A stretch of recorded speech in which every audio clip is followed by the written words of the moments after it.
Et ce que vous avez à me dire, je crois qu'il y a un problème de pardon sincère dans les églises.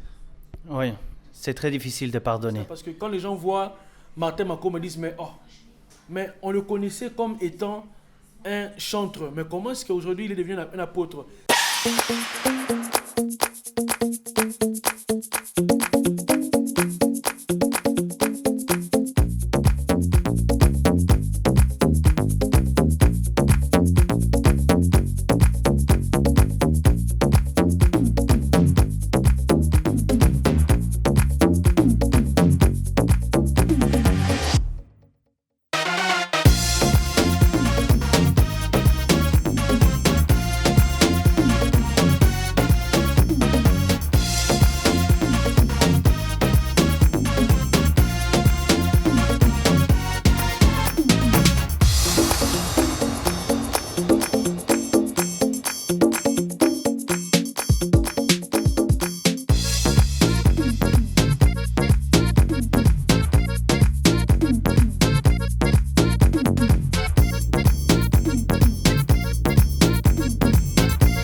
Bonjour, bonsoir, ça dépend à quelle heure vous allez nous suivre. Nous vous saluons et nous sommes vraiment dans la joie de ce que vous allez nous suivre encore en cette soirée ou bien en cette matinée sur notre plateau Les Amis d'Autriche. Comme vous pouvez le constater, à ma droite, je suis avec l'évangéliste Israël, Guerra Gutiérrez, et à ma gauche, je suis avec l'apôtre Martin Makoma. Bonsoir évangéliste. Shalom pour tout le monde. Bonsoir apôtre. Bonsoir. Ils sont en Autriche, ils sont venus sur notre invitation. Nous avons eu des moments formidables avec eux. Ils sont venus encore pour apporter la bonne nouvelle et partager encore leur expérience. Et aujourd'hui, nous allons essayer un peu d'entrer dans leur ministère pour essayer de parler un peu de leur message et de ce que Dieu leur a mis à cœur. J'aimerais commencer avec l'évangéliste Israël. Évangéliste Israël, pour nous, c'est un honneur de vous avoir ici en Autriche. Nous sommes vraiment très contents de vous avoir. Nous avons passé des moments avec le Seigneur. Et j'aurais voulu que vous puissiez encore dire quelque chose pour toutes les personnes qui n'étaient pas là, mais qui pourront nous suivre par la suite. Ça va. Je voudrais alors ajouter que le but de la parole de Dieu, c'est avant tout l'union. Oui. Que c'est avant tout d'aimer son prochain, de faire quelque chose pour son prochain, d'aller construire et bâtir un empire pour le Seigneur en aimant son prochain. Ça veut dire que c'est une guerre, mais c'est pas une guerre physique, c'est une guerre spirituelle. Une guerre d'amour, il faut partager cet amour. Dieu est tellement bon qu'il partage son propre esprit. Alors nous devons faire de même, nous devons partager notre amour avec tout le monde. Car c'est ça qui nous freine à nous tous. On a difficile à reconnaître nos erreurs. On ne veut pas le reconnaître, mais on doit être prêt, on doit être disposé à être face à face devant celui-là qu'on lui a fait mal et de reconnaître, voilà, je t'ai fait ça, je ne t'ai pas fait ça, ou excuse-moi pour cela. Mais il faut arriver à trouver une conclusion, il faut arriver à trouver la solution ensemble. Parce que beaucoup, ils se disputent, ils se séparent, et un de l'autre côté, l'autre de l'autre côté, mais là, ce n'est pas une solution, c'est juste une destruction. Et c'est ça qui éloigne tout le monde. Ça, je parle pour les chrétiens comme les non-chrétiens. Pour les non-chrétiens, oui. C'est pour tout le monde, c'est un message d'amour. Parce que être chrétien, c'est avant tout dans le cœur et après à l'extérieur. Merci, je vais revenir là-dessus. Apôtre Martin, en écoutant l'évangéliste parler, j'ai encore réécouté le message que vous avez dit, le message que Dieu vous a donné. Vous avez dit tantôt que Dieu vous a donné un message, c'est celui de la réconciliation. C'est ça, non? C'est ça, parce que les trois trinités sont devenues un. Parce que c'était toujours un. Pourquoi pas nous? Alors, mais, apôtre, parce que j'aimerais aller un peu plus loin. Aujourd'hui, c'est comme nous sommes en train de parler, nous parlons du présent. Vous avez dit que Dieu vous avait donné, vous avez investi d'un ministère, d'une mission, c'est d'aller dans son église, essayer un peu de parler de l'unité et de ramener le chrétien à ce qu'il soit de plus en plus uni. Je vais juste m'arrêter là. Est-ce que ce message est facile ou bien ce message est accepté dans les églises ou bien comment est-ce que cela est vu? C'est difficile, c'est pas facile.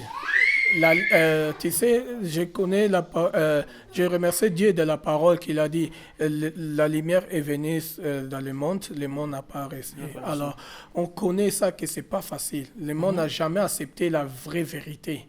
Alors, mais qu'est-ce que nous on va faire si l'Éternel lui-même, Seigneur Jésus-Christ est venu dans le monde, il n'a pas baissé les bras.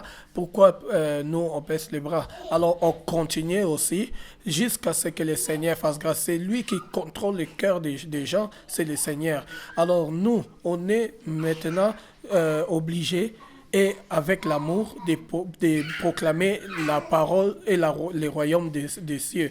Le royaume des cieux, c'est être unis et être dans l'amour du Seigneur. Alors, on va continuer, même si c'est difficile, on va continuer. Les autres églises, s'ils coûteront, Dieu soit loué. Et les autres, s'ils ne compteront pas, peut-être leur temps viendra, parce que Dieu est le maître des temps et des circonstances. Alors, on sait seulement, Dieu merci, on sait que tout ce qu'on fait dans le monde, ce n'est pas notre volonté, ce n'est pas notre décision, c'est le temps de Dieu. Dieu soit loué pour ça. Merci apôtre, je reviens parce que vous m'avez donné encore une question. Évangéliste à Israël, à vous écouter, même c'est comme si votre partenariat, votre collaboration fait que vos messages se complètent. Et par rapport au message que Dieu vous a donné, et ce que vous avez à me dire, je crois qu'il y a un problème de pardon sincère dans les églises. Oui, c'est très difficile de pardonner. Les gens, ils ne prennent pas ça au sérieux, ils mettent ça de côté, mais ils ne comprennent pas que pardonner, c'est se libérer soi-même. Parce que quand tu gardes les choses en toi, tu te tues toi-même à l'intérieur. Sans que tu te rendes compte, à chaque fois que tu vois la personne que tu ne veux pas pardonner, tu te mets un coup de couteau dans ton ventre, mais sans le savoir. Et alors, moi, j'encourage tout le monde, peu importe la difficulté que ça soit, pardonnez, car Dieu, il dit, pardonnez car je pardonne. Soyez saints car je suis saint. Il faut imiter Dieu. Il faut chercher comment Dieu travaille. Il faut travailler de la même façon. Donc, le but de la libération, c'est le pardon. Et c'est ça qu'on doit apprendre à pardonner son prochain. C'est aimer son prochain. Le pardon, c'est une puissance qui libère toutes choses. Apôtre, par rapport à votre ministère et par rapport au message que Dieu vous a donné, est-ce que vous n'avez pas peur que beaucoup de gens puissent caricaturer ou bien beaucoup de gens puissent vous stéréotyper, penser que vous êtes toujours ces chantres que vous avez été? Vous n'avez pas peur de cela? Parce que quand les gens voient Martin Makom, ils disent mais on le connaissait comme étant un chantre, mais comment est-ce qu'aujourd'hui il est devenu un apôtre? Cela joue en votre défaveur un tout petit peu par rapport à votre ministère? Non, Dieu merci, le Seigneur nous enseigne chaque jour dans notre cœur. Oui. Regarde là, c'est le fils de Champatier, non? Regarde lui là, on connaît son maman, son papa. Ah. Alors le Seigneur nous a montré tout cela pour qu'on apprenne quelque chose. Alors c'est pas ça qui va me séparer de l'amour de Christ. Alors moi je regarde pas ça même, j'écoute pas ça même, je vois seulement quelqu'un devant moi, le bonheur et la bénédiction de mon Père. Au nom du Seigneur Jésus-Christ de Nazareth.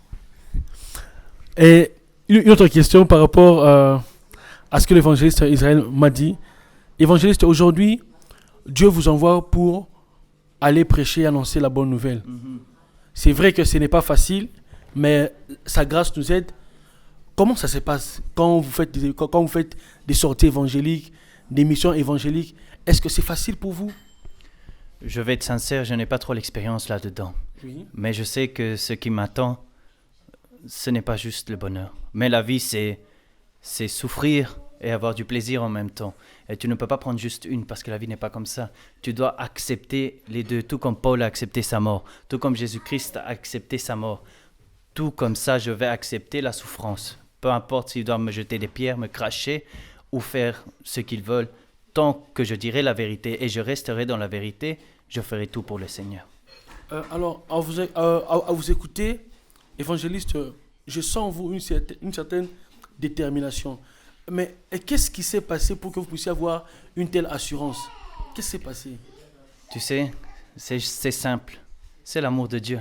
J'ai connu tellement l'amour de Dieu. c'est le fait que je vivais sans l'amour de Dieu. Oui. Regarde, le monde a déjà l'amour de Dieu, Oui. mais ne l'a pas à l'intérieur. C'est ça la différence. Tout ce que tu vois, ta famille, ta voiture, les maisons, tout, c'est l'amour de Dieu déjà. Mais quand tu as l'amour de Dieu en toi, c'est une autre vision, c'est une autre façon de voir le monde. Parce que si vous remarquez, la source de la vie, c'est l'amour. Combien de gens ne disent pas, si mon fils il meurt, j'ai rien à faire dans cette vie. Combien ils disent, si ma mère il meurt, je n'ai rien à faire dans cette vie. Mais nous n'avons pas d'excuses. Nous avons un amour éternel. Donc nous ne pouvons pas dire, si Dieu meurt, je n'ai rien à faire ici. Non, parce que Dieu est toujours là. Alors nous devons rester toujours positifs. C'est ça. Très, très bien dit, évangéliste. Je reviens à vous, apôtre Martin. Vous nous avez dit que vous êtes en train de commencer, à moins que je me trompe, mais vous avez dit que vous entrez pleinement dans l'exercice de votre ministère. Vous êtes entré en 2018 et en 2019, vous voulez continuer. Et c'est comme je disais, maintenant la question, parce que nous, on a eu à être avec vous. On a vu que vous parliez l'anglais, les néerlandais, l'allemand, le français et le lingala. Alors, quel est votre champ d'action? Comment est-ce que vous voulez opérer? Vous voulez commencer à comment le dirais-je, être un apôtre juste pour les Congolais?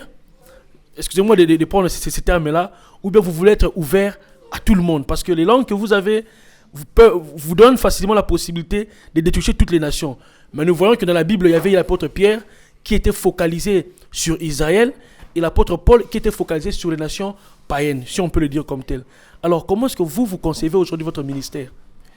Le Seigneur a montré déjà les pas des Makoma à cet temps-là. Oui. Et si vous voyez, si vous regardez les Makoma, ils n'étaient pas seulement chez les Congolais. Alors, qu'est-ce qu'on a fait au podium? On a chanté, mais on a prêché aussi. C'était le commencement que le Seigneur nous a commencé de nous former.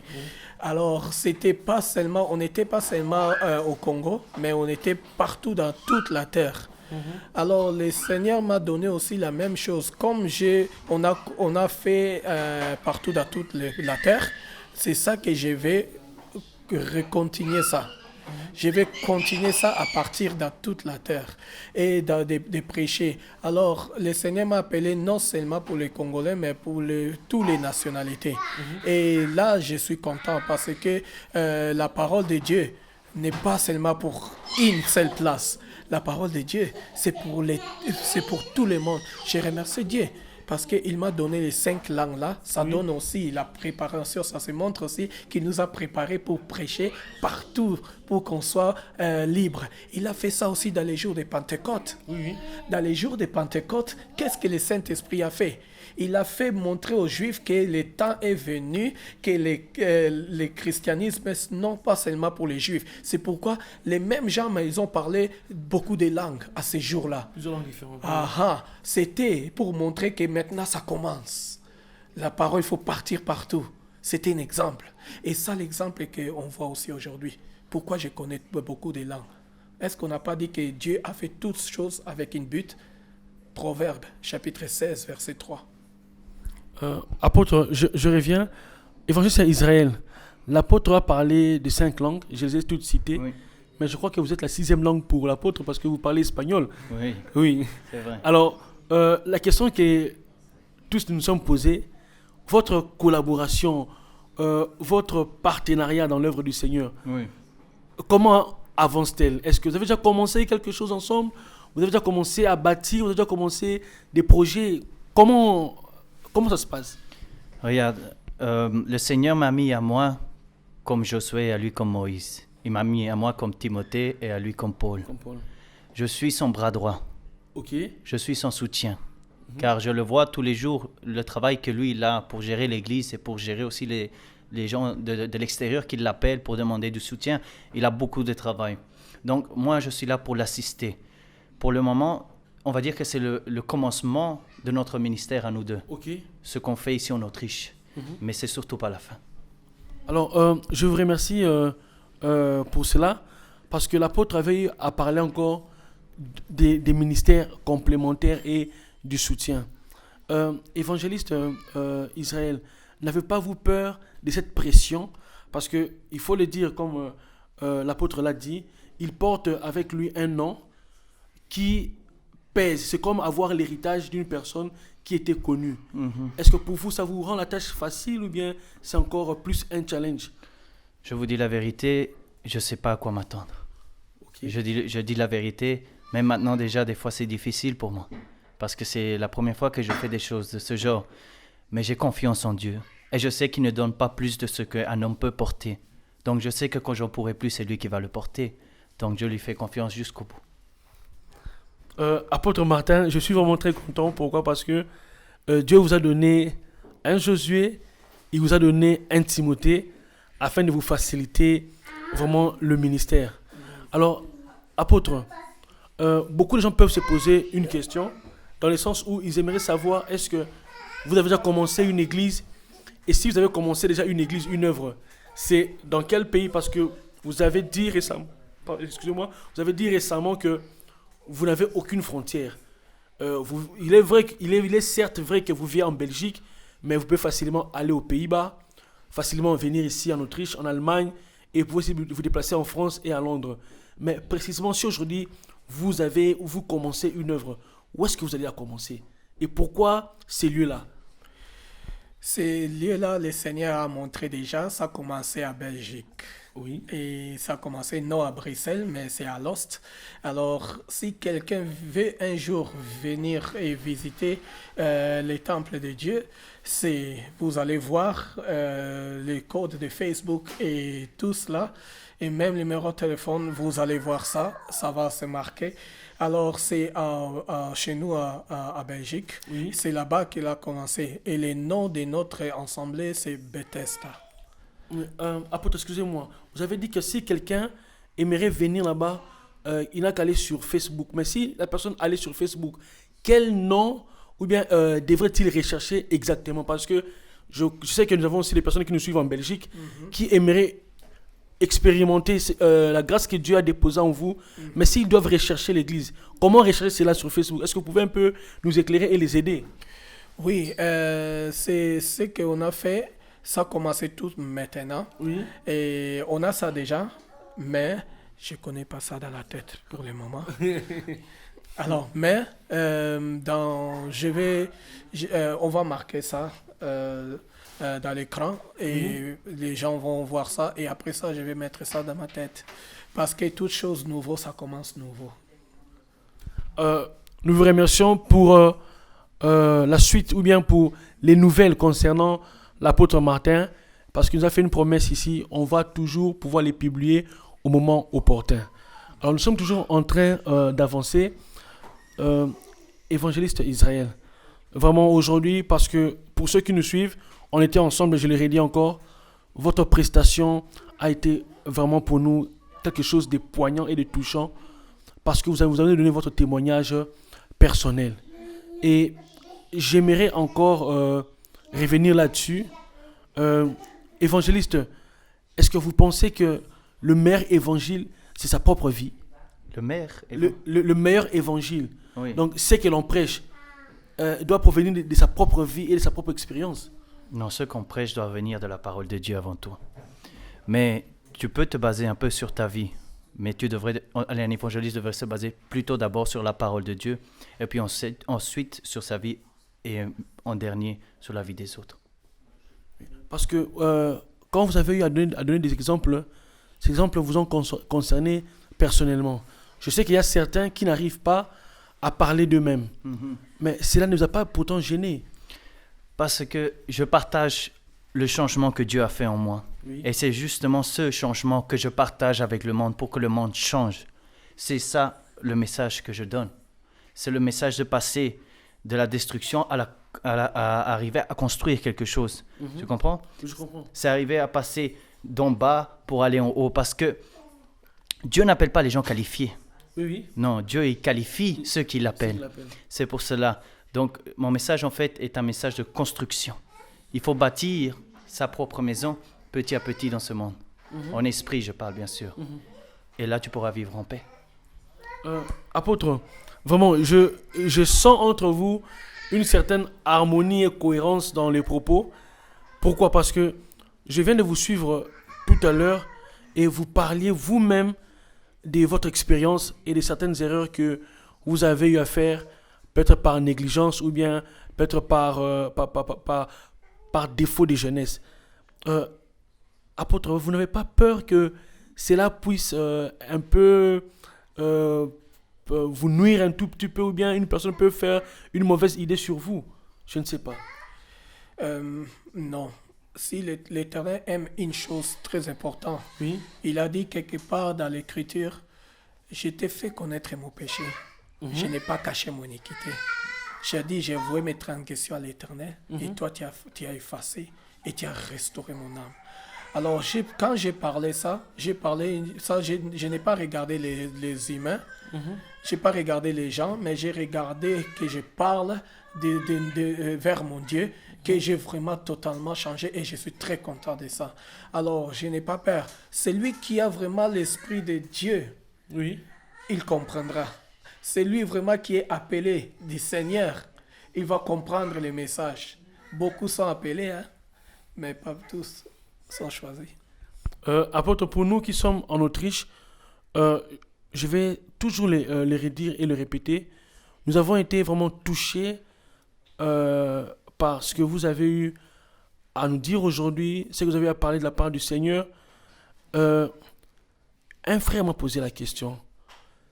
Est-ce qu'il est facile de joindre l'apôtre Martin? Est-ce qu'il est facile d'entrer en contact avec lui? Est-ce qu'il est facile de l'inviter et de travailler avec lui? Est-ce que cela est possible? C'est possible, tu sais pourquoi? Parce que le Seigneur nous a dit quelque chose. Ce n'est pas les gens qui vont nous servir, Oui. mais c'est nous qui vont servir les gens. C'est pourquoi il a lavé même les pieds de ses apôtres. Alors, moi, comme Martin, apôtre du Seigneur Jésus-Christ de Nazareth, je vais faire la même chose. Lui, il n'avait pas de bodyguard pour empêcher les gens, ne viens pas chez moi. Il a laissé tout le monde venir chez lui. Alors, comme évangéliste Israël a dit, imitez Dieu. J'aime les passages dans le livre de 1 Corinthiens, chapitre 2, verset 6. Il a dit, si quelqu'un veut marcher, qui veut être vraiment mon fils, qu'il marche comme mon fils Jésus-Christ a marché. Alors, j'aime ces passages-là. Pourquoi? Parce que c'est très important de marcher comme Jésus-Christ. Lui, il était humilié. Humble. Lui, il était humble. Lui, il a accepté tout le monde. Alors, la Bible dit imitez mon fils. Alors, pourquoi pas de l'imiter? Alors, il était patient. Il a pardonné et il a pris des fautes à lui. Comme évangéliste Israël a dit, même si c'était ta faute, mais crée la paix. Heureux celui qui crée la paix. Alors, tous les passages-là, si ça rentre dans ton cœur, tu seras dans le bon chemin et tu vas faire moindre erreur dans la vie. J'aimerais encore que l'évangéliste Israël puisse développer quelque chose qu'il a eu à dire. Vous avez dit, évangéliste Israël, que parfois il faut accepter de perdre pour gagner. Oui. Oui, est-ce que vous pouvez encore expliciter cela, s'il vous plaît? Oui, le fait c'est que le monde ne comprend pas que le monde tourne à l'envers. Oui. Comme je l'avais dit, le monde marche avec ses mains et mange avec ses pieds. Tout ce que tu vois en fait dans les rues, en fait, ce n'est pas bien. Mais quelque part en Ésaïe, je crois chapitre 5, verset 20, il dit « Malheur à celui qui appelle le bon mal et le mal bon. » Ouais. Donc, c'est ça le problème du monde. Le monde, il voit les choses mauvaises comme les choses bien.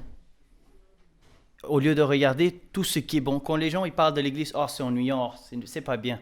Mais quand tu parles, par exemple, des drogues ou que tu parles des femmes, là, tout le monde est intéressé. Donc, tu comprends comment le monde marche à l'envers? Oui, le monde marche à l'envers. Satan dirige le monde. Alors, tout le monde est perdu sans Jésus. Alors, mon message était que pour arriver à gagner dans ce monde, en fait, comme le monde est à l'envers, il faut perdre. Parce que ta défaite devient ta victoire. Parce que les gens ne comprennent pas que, par exemple, si tu es dans la rue et quelqu'un veut ton portefeuille et il prend un couteau, et par orgueil, tu ne vas pas lui donner. Tu perds ta vie. Oui, il va te poignarder. Alors, tu gagnes ton orgueil, mais tu perds ta vie. Tu perds ta vie. Alors que si tu mets ton orgueil en bas et tu lui donnes le portefeuille, ok, tu as perdu ton orgueil, mais tu as gagné ta vie. Et ça, c'est le message que tout le monde doit comprendre. Pour réussir dans la vie, Oui. il faut perdre. L'humilité précède la gloire. Est-ce que Jésus n'a pas dit que celui-là qui est rabaissé sur la terre sera élevé dans le ciel? Donc, si on crache quelqu'un, si on te frappe, si on fait quelque chose, sois heureux. Sois heureux. Il ne faut pas être triste. Tu es dans le bon chemin. Tu es dans ce que Dieu veut. Soyons humbles comme Jésus l'a été. Soyons bons comme il l'a été. Prenons un exemple de lui. C'est ça. En tout cas, je vous remercie beaucoup, apôtre Martin et évangéliste Israël. Avant de rendre mon micro, j'aimerais encore que vous puissiez dire un mot à tous ceux qui nous suivent et par rapport à votre venue encore ici en Autriche. Vous avez été notre invité. Je dois le dire, l'apôtre Martin et l'évangéliste Israël, vraiment, dès le premier instant de notre prise de contact, ils ont été vraiment très, très gentils avec nous. Nous sommes en train de passer d'excellents moments avec eux. C'est un témoignage que nous sommes en train de le dire. Vraiment, quand vous parlez avec eux, vous sentez que l'humilité vraiment coule en eux. Et parfois, nous sommes gênés parce qu'on n'arrive pas à comprendre comment est-ce que cela est possible.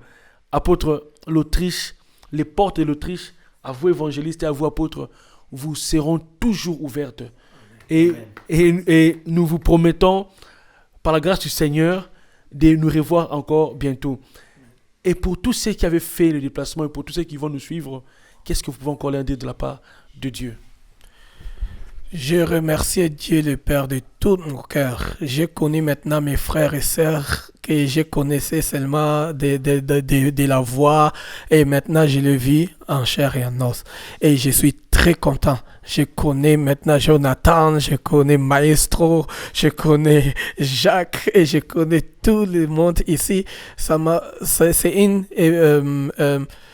événement que jamais je vais oublier ça. Qui est mon frère? Qui est ma mère? Celui qui écoute la parole de Dieu. Alors, je dis seulement une chose. Autriche, élevez-vous.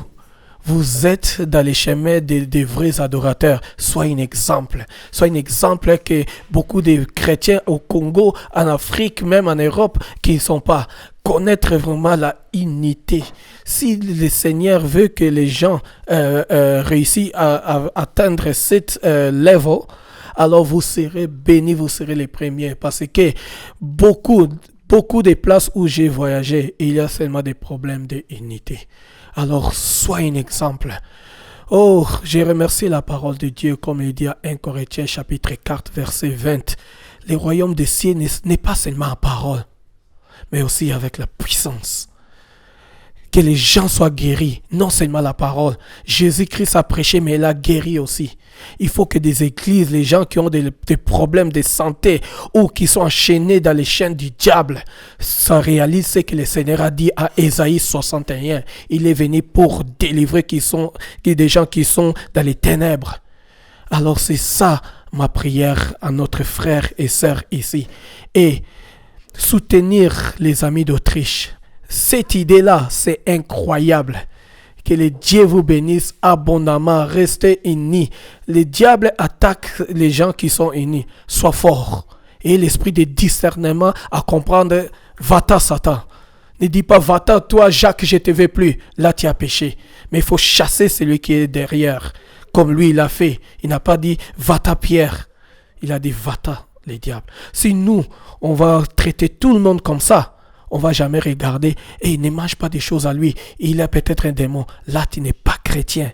Un vrai adorateur, il chasse celui qui est derrière. Amen. Merci beaucoup, apôtre. Évangéliste Israël, encore un mot pour la fin. Bien sûr. Merci, je voudrais remercier tout le monde ici parce que vous m'avez accueilli vraiment fortement bien. Et je me suis senti direct à la maison, moi.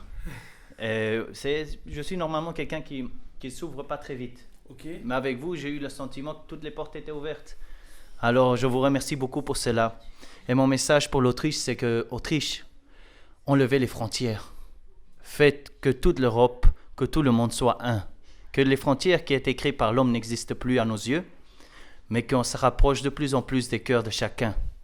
Qu'on aide celui qui tombe. et connaître les anciens et les femmes qui n'ont plus de mari, connaître le monde entier, connaître les enfants. Juste pas penser à soi-même parce que ça ne rapporte rien.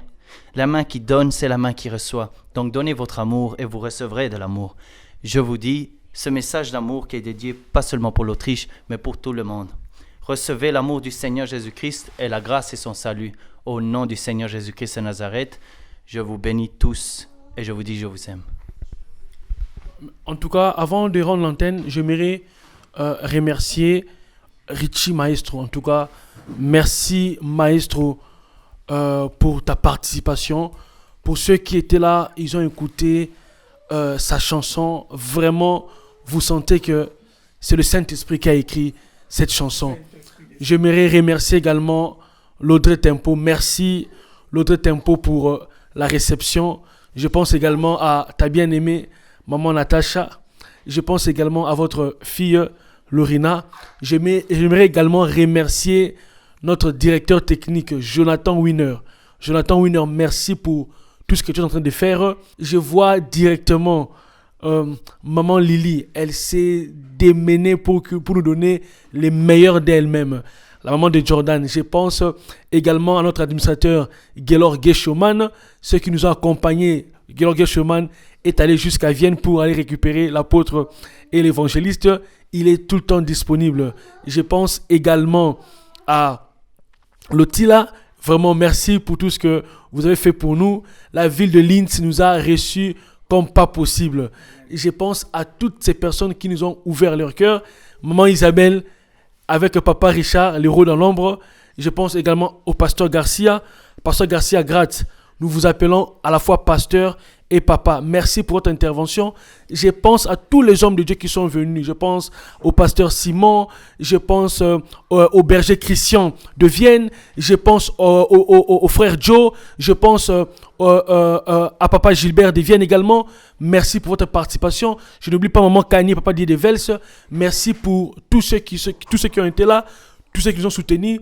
Papa Bobo à Vienne, vraiment que le Dieu que vous servez puisse vous bénir, qu'il puisse vous guérir. C'était les amis de l'Autriche, le berger Jacques avec l'apôtre Martin Makoma et l'évangéliste Israël. Nous vous disons à bientôt. À bientôt. Au revoir.